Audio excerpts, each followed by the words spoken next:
See, more police people, the entire police people available in Mysore city, they are deployed. Bangalore City. Bangalore City. Bangalore City. Bangalore city police have been deployed.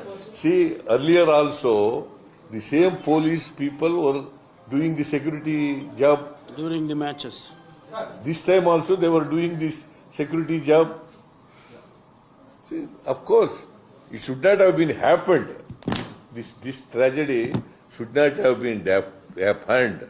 We are with the sufferers, victims.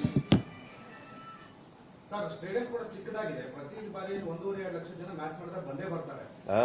ಪ್ರತಿ match ಮಾಡಿದಾಗ ಕೂಡ 1.5 ಲಕ್ಷ ಜನ ಬಂದೇ ಬರ್ತಾರೆ sir. ಅಲ್ಲಿ ಆ stadium ಏನೋ ಸ್ಥಳಾಂತರ ಮಾಡ್ತೀರಾ ಅಂತ ಸರ್? ಯಾವುದನ್ನ? ಪ್ರತಿ ಮ್ಯಾಚ್ ಅಷ್ಟು ಜನ ಇದ್ದೇ ಇರ್ತಾರೆ. ಸ್ಟೇಡಿಯಂ ಚಿಕ್ಕದಿದೆ. ಆದಷ್ಟು ಜನ ಬಂದಿದ್ರು. ನೋಡಪ್ಪ, ಸರ್ಕಾರದ್ದು ಭದ್ರತೆ